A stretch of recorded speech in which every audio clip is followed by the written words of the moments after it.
Let's assume our founder is Pablo Picasso. If you're familiar with Picasso's paintings, they're unusual. If I take Picasso and I sit him outside and I say, paint this tree, and Picasso comes back with an orange rectangle, how do I teach that? It's the point of view that's unique. So I can teach all the brush strokes in the world. I can't teach that person how to see an orange rectangle when they look at a tree. Welcome back to the Dataliction Podcast, where we learn from leaders whose experience and faith shape how they grow their companies on purpose. Our guest today is Jenny Vance, the founder and CEO of GrowthJen. Here is a hard truth for every founder who believes they are great at sales. Your knowledge and your title are powerful false positives. What works for you will not automatically work for your team. We dig into turning founder magic into a simple system, replicating the easiest stage first, and then building a process your whole team can win with. So now let's jump into the conversation. Everyone wants to see more sales, but seeing maybe the same type of sale again, the same type of prospect, or the same size of a deal, anything about that. Repeatable sales is how we not only keep the doors open, but we grow businesses. You have tons of experience in this. So I'd love to hear, maybe for a founder, a lot of founders listen to this. They are often the best salesperson early on. And so for them to start stepping into giving up that, initial sales expertise, how do they do it? What's your recommendation to repeatable sales? Yeah, I love to start with two examples that I use with my customers as I work with founders, as a founder myself, things that I reflected on that I think are helpful in thinking about scale and repeatability. Founders oftentimes are not trained salespeople. Some of them are, but a lot of them aren't. And so what they're propped up on in terms of success is a lot of industry knowledge, oftentimes the most knowledgeable person in the company, and the highest title in the organization. And those two things are very, very powerful false positives about success and repeatability, that as founders, we can believe, I'm so good at sales, when really I'm selling off the back of credibility and a title that gives me the ability to succeed at a higher level than many people. I don't have to follow the rules of sales and succeed. And I think that is a bit of a lie when we work at and try to think about scaling. The way that I describe that fairly seamlessly, two ways that people relate to. The first, I just talk about Michael Jordan. I just talk about this, the founder is Michael Jordan on the Bulls. Michael Jordan is excellent for many reasons, but there are two things I believe that are very difficult to replicate. And I say this as a former athlete and a former coach. Competitive mindset. That is really hard to teach. That can rub off on other people. But I cannot teach that as a system of thinking easily. The other one is court vision. I'm not going to be able to teach court vision. And I say that as someone who didn't have it. I admired it in other athletes that did. In basketball and volleyball, I just didn't have, I could not see the court while simultaneously making a play on the ball myself. But other people could. And it made them exceptional. And I think Michael Jordan is an example of that. So what can we teach as a system? Well, we can teach the triangle offense. And we can teach variations to the triangle offense and things to look for that are most frequent opportunities in that offense to make adjustments. And then we have to rely on the athleticism and the court vision of the individual athletes beyond that. I can prep for an individual game and I can teach different variations for that individual game based on my scouting report. The other example that I give is art, because I think a lot of people can relate. Let's assume our founder is Pablo Picasso. If you're familiar with Picasso's paintings, they're unusual. So if I take Picasso and I sit him outside and I say, paint this tree, and Picasso comes back with an orange rectangle, how do I teach that? It's the point of view that's unique.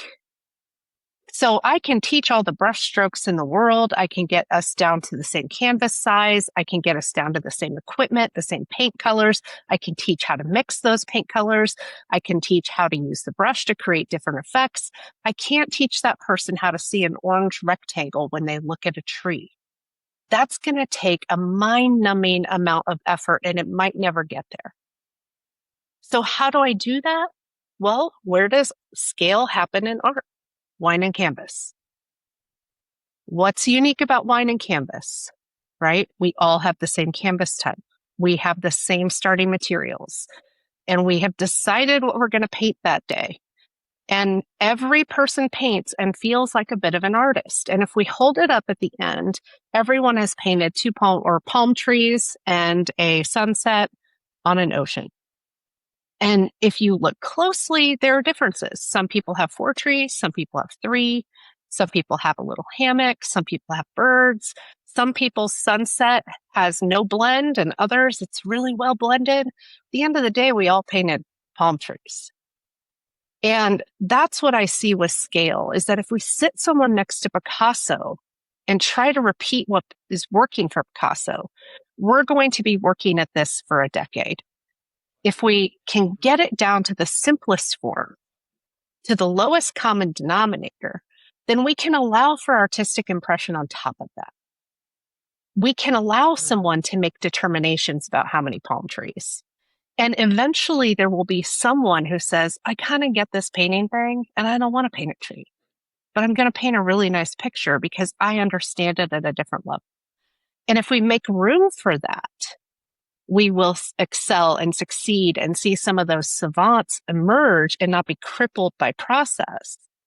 But we have to build a process that's going to work for the people who just want to show up for class and paint what you told me to paint.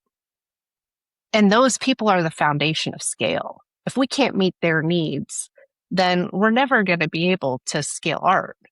And so those examples to me are the fundamental mindset of how do I get from a founder experience to something repeatable that other people can absorb.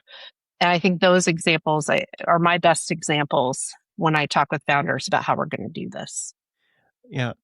Jenny, I love those 2 examples. I love, thinking about Michael Jordan. I've now learned a new statement on court vision. I had no idea because that seems to me as, thinking about as being a founder, and I get so in the weeds of, the day-to-day tasks. And then I had this false positive, which you brought up brilliantly. I think, well, it's easy for me to sell and I don't have a sales background. So somebody who's professional, they should be able to sell like way better than I. Mm-hmm. How do you start working with these founders to start letting go?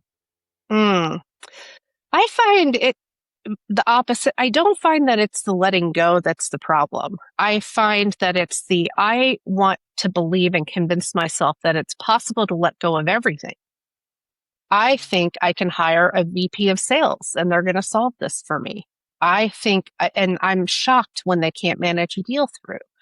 I think I can hire a couple salespeople at this point because I'm having success in a repeatable way. And so others surely can just watch me and figure it out. That's the lie, right? Because I am not following sales rules to win. I have all the context of the company. I have all the context of our customer history here. I have all of the industry expertise, or the majority of it, in our business, and I have the title.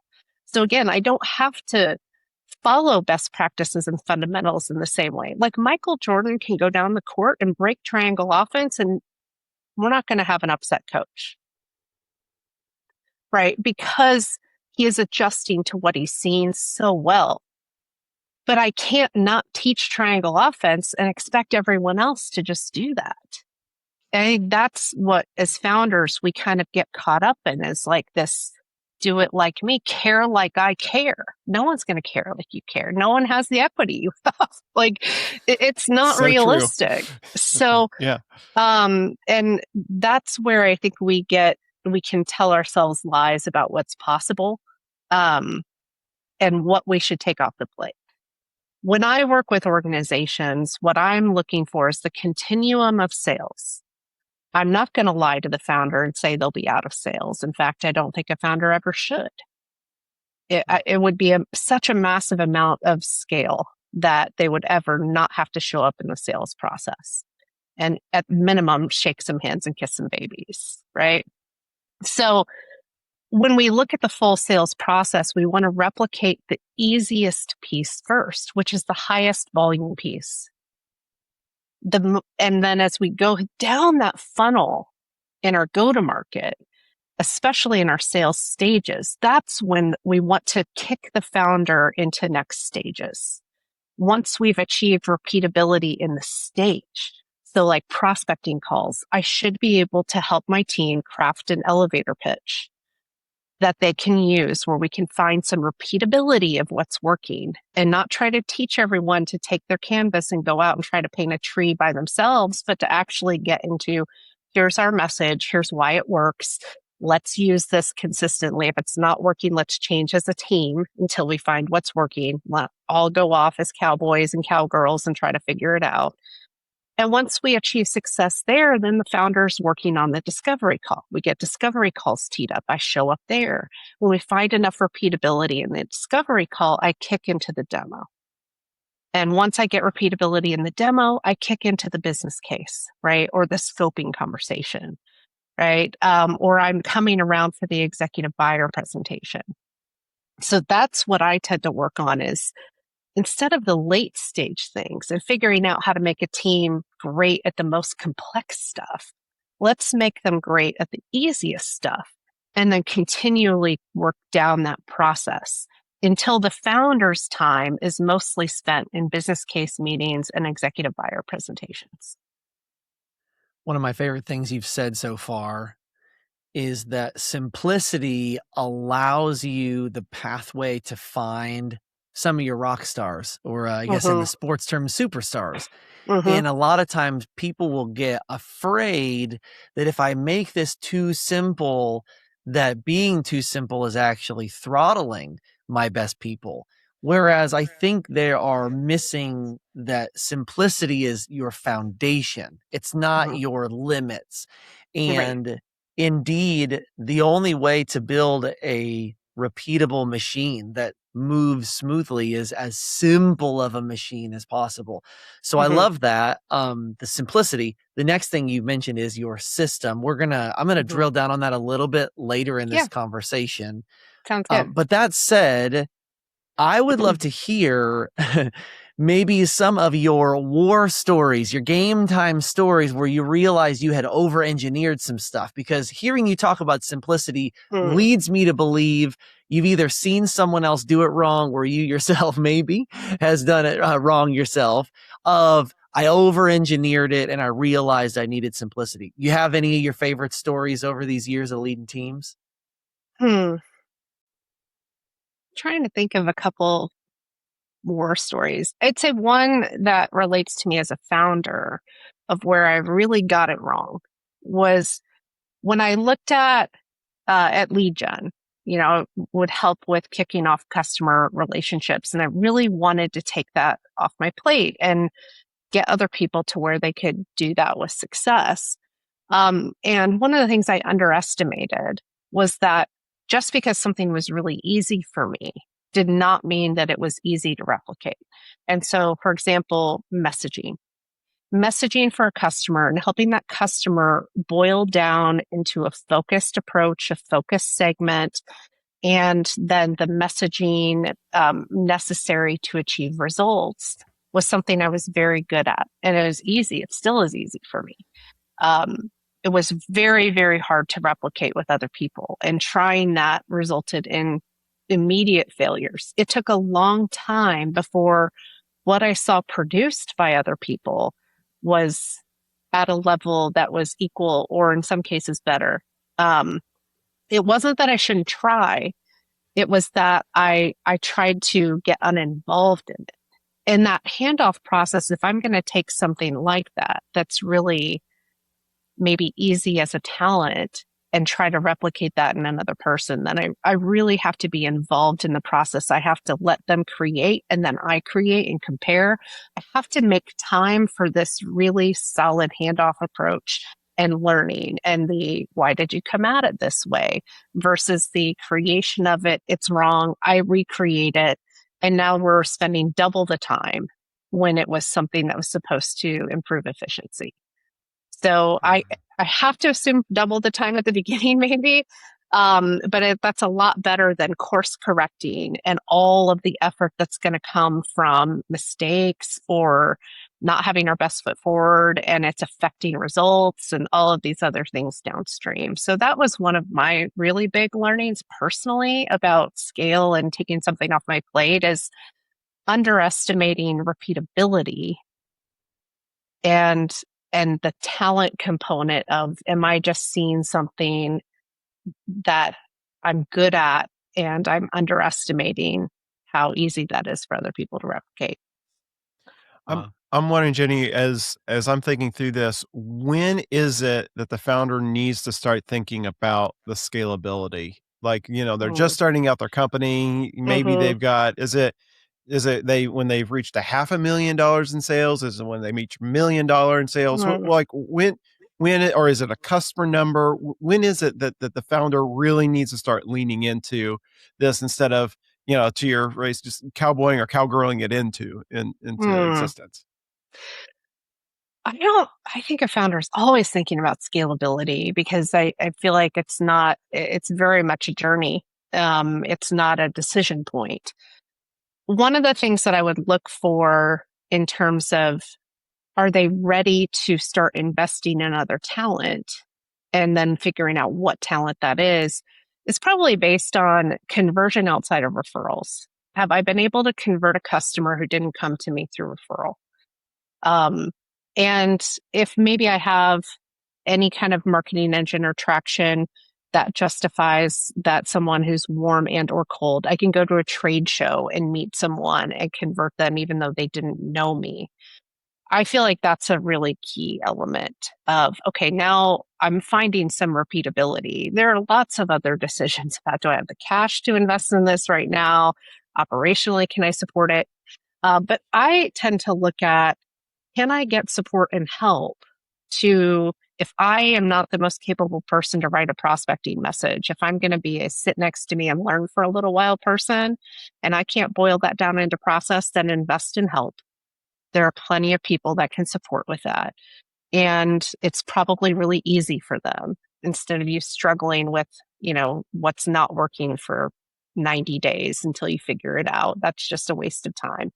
And then hiring someone who, as a salesperson and or a BDA, can do that top funnel. I think that's a big part of it. Now, if top funnel is being generated through marketing, then I'm probably looking for my first sales hire.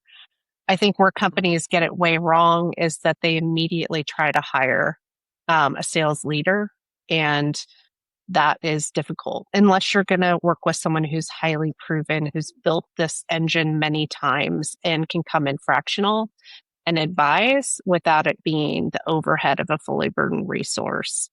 So that's where I would start. Your perspective on the simplicity with intentionality and building out a system. Perhaps sometimes founders, because they have not used a system themselves, they think, I'm just going to hire someone who's done a system. They'll come in and plug it in. So what I am hearing is you say, hey, don't hire that person. You got to do it a little bit yourself. So Jenny, what is the system you've generally seen work well? I've heard you talk about a couple of these components. They're similar to some of the things I've done and advised. But when I have sat down with people to organize, simplify their process, it's funny how much people assume that it's a 12-step process for their sales. And it's actually not. They're just making it more complex than it actually is. So what are some of your favorite kind of structures to the system that you'd say, hey, start kind of bucketing stuff into this system as you simplify for founders that you're telling, don't hire someone else, do it yourself. So what would you recommend?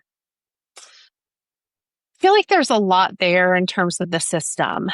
I don't have just one system that I coach or teach. I think in a highly transactional sale that is in a competitive displacement market, it could be very simple that it's a BANT system that could work really well in their sales process.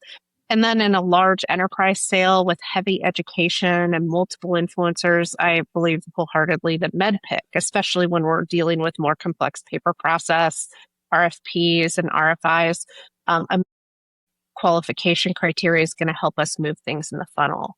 What I am more adamantly against is action-based sales progression. So I ran a discovery call. I ran a demo. I now have sent pricing. I have sent a business case. I'm in closing because I sent a contract. And we still work on this even at NCAMP, that many times we'll see something in contracting that just doesn't meet the scoring criteria of MEDDPICC, but we're putting it there because we sent a contract. And the lie that gets told to us is sometimes we'll win that. And we believe that we can do that over and over again and succeed when really we can't. So I'm looking for the criteria that will define progression in a way that isn't just based on the action that we ran, but the actual progression of the buyer. I really like I think Todd Capone talks about this in kind of forecasting methodology and sales progression, but I really like that. I think it's in the transparency sale, but it might be in the transparent sales leader. Yeah. He talks about the why this project, why now, why us, right? And I think there's some element of that in every cycle. It's just, is BANT going to be the easiest way for me to define it? That's the cleanest. And there are plenty of methodologies out there, and really a lot of them are the same. It's just choosing one and having some rigor behind it. So I think that's one part of systematizing. When I think of systematizing in the step, that's where I'm looking for what's the minimum viable path? Maybe I'll write out the whole path for the people who want the wine and canvas class, but I have a way to boil that down to the key check marks of like, I have to at minimum say these things in my elevator pitch, right? I have to cover these key topics. I have to position against our competition. These are things that have to be covered. Here's a way that we've seen that covered really well by someone else and what they exactly say. But at minimum, you have to say these things. And I think that has helped with scalability inside the step of how do I want a discovery call run? How do I want a demo run? How do I want a prospecting call run? And so forth. Jenny, for our listeners, can you define what MEDDPICC is and BANT for us? So I know that some people aren't all into sales, and we're like, I don't. Is that medication? I don't know what that is. Can you help define that out for us? So BANT is like budget, authority, need, time frame, and it's basically a qualification methodology that just says, do I know what the budget is? Is there a defined need? Do I have authority from someone to make a decision? Do I have a timeline? And I think that works in some environments where we have a lot of inbound. We have we're going to be able to qualify because someone has reached out to me. I have a right to ask questions. Maybe it's in a market where they're already educated. They already know to spend money on these types of solutions. So I can ask about budget way sooner because they probably have budget allocation for it, right? Whereas in an environment where I'm educating the market, I'm going to walk into environments that don't have budget for this solution, and we have to go find it. So I think solutions like MEDDPICC, that's also an acronym. There's one called MEDDPICC, which is a skinnier down version, but MEDDPICC being the more complex, it's metric impact, economic buyer, decision process, decision criteria, identified pain, competition, and champion. And I'm trying to get like the criteria of momentum on all of those things throughout my sales cycle to improve my likelihood to win. And so if I have a really weak champion, I have someone who maybe takes my calls, but can't get other people to the table, right? They can't, they've never driven a decision before and won, budgetary ask. Well, these are risks. And knowing that allows me to address that in my pre-call planning and strategy to figure out, how do I advise this person who's interested but might not win approval? And that now, how does that adjust what I'm recommending, the questions I ask? So really, those qualification criteria are designed to drive our deal strategy to unearth gaps and risks, as early as possible, to help us win and increase our probability to win. Success is one of the worst teachers, I think, is a quote from True. Bill Gates. And I appreciate you sharing all the things to not do. Oftentimes, what I'm looking for in content for our listeners is the edit, not necessarily the addition. And simplicity is rarely easy. It actually takes more intentionality to be simple than to just build. So thank you for sharing all that. And Travis, thanks for drilling down on the acronyms. I wanted to make sure we got all that out there. It's certainly important to qualify, especially as you've referenced one of the first things you can start to scale is at the beginning, just qualifying the right deals. I would love to hear what you like to do for fun. You seem like a pretty intentional person, and I always like seeing the person behind the process, the person behind the philosophy. So you mentioned a little bit about sports earlier. You seem pretty interested. I don't know if you watch it, if you play, if there's anything that you do, but I'm always interested to know when you finally have free time after building all these systems and stuff, what do you do for fun? I mean, I'm really into the Fever right now. So my husband and I love going to Indiana Fever games. I think we got season tickets thinking we'd give some away. And this year we just want to go. It's one of our favorite things to do. And then outside of that, my husband's my bestie. I think he's the most fun person to hang with. He's the best person I've ever met. And no matter what we get into, we're going to have a good time. We were going to go somewhere for the 4th. It didn't work out. We had to cancel and we just kind of bummed around the house and we still had a great weekend. So I think, when I think about fun, I think about what can we go do together? And that can be something really posh and fancy. And it can be, just chilling around the house. And either of those is going to be a great time. That might have been one of the best answers I've ever heard. That's awesome. Awesome, Jenny. Really appreciate that. Okay. So as we wrap up, what's really exciting you here lately, and how can people get a hold of you? I mean, I'd say in terms of what's exciting me lately, obviously the World Cup is pretty exciting. Definitely changes perspective. I think it brings people together in a really great way. I always find the summer pretty exciting with the Indiana Fever. I actually interned for the Pacers when they were trying to secure the season ticket deposits for the Fever. So I sold season ticket deposits in a trailer behind Market Square Arena. So it's come full circle to be a season ticket holder and to really just enjoy and have a great time at the games. They're so much fun. Even some of the drama is kind of fun, I guess. But then how people can reach me, I think LinkedIn is one of the best ways. I'm pretty active on LinkedIn and have a decent following there. I welcome more followers and love to engage. And so it's linkedin.com/Jenny Vance Indy is one of the easiest places to get me. Thank you so much for being on and giving us all this wisdom. I'm learning a whole bunch here. And as I think about, as we work with other companies, these are valuable insights. So really appreciate your time today, Jenny. Of course. Thank you. I keep coming back to that orange rectangle. You cannot teach genius, and thankfully you don't have to. You scale wine and canvas, choose one system, simplify it relentlessly, and then let the artist emerge on their own. Thanks for listening to this episode of the Dataliction Podcast. You see, Jenny made a case for one simple system that your whole team can win with. And your software should meet that same bar.